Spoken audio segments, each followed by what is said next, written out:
I'm glad to be associated with the release of a book which is part of the autobiography of Mr. C.T. Abdul Rahim, who founded Dayapuram as a center for social justice, communal harmony, and I would say Indian nationalism, as opposed to Hindutva or any other sectarian interpretations of nationalism.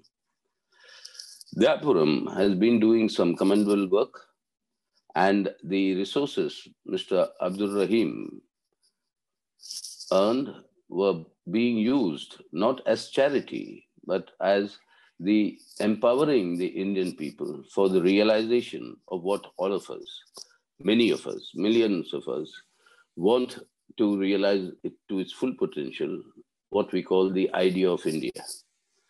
And that is where the Indian nationhood and Indian nationalism comes in, overcutting the immense diversities and plurality that exists in our country.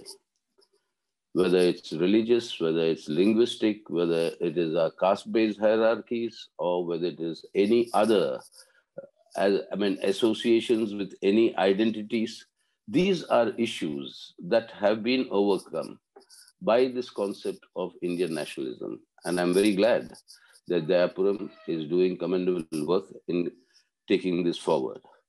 Mr. Abdul Rahim's autobiography, this part is about when he was in Qatar, when he left there initially as a student, then he worked there, and all the earnings that he had put in, as I said, have been used for a very commendable social purpose. But it is, I think, the responsibility of every Indian, particularly in today's context, to very stridently advocate Indian nationalism as opposed to any sectarian variety of nationalism, and stop our country from being destroyed by the intensification of this communal polarization. Whatever be the fundamentalist ideas or communal ideas that come from any quarter, they have no place in what is called the idea of India. We rise above all this, and that is where the multiple identities that you have, I have, all of us have, that is what India is all about. When we go abroad, we are an Indian. When we are in India, I am a Telugu speaking person, you may be a Malayali speaking person. When we go to our own state, I may belong to some caste, I may adhere to some religion, I may have some community affiliation, but all these are subsumed under the overarching Indian nationalism.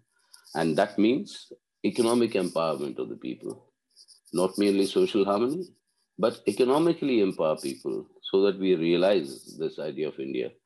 And that, I think, is the essence of the Indian constitution. And I'm so glad that Dayapuram is making its own efforts and its contributions in this direction. So once again, my greetings on the release of this autobiographical, one part of the autobiography of Mr. Abdul Rahim. And I wish Dayapuram further successes in its work in the future. Thank you.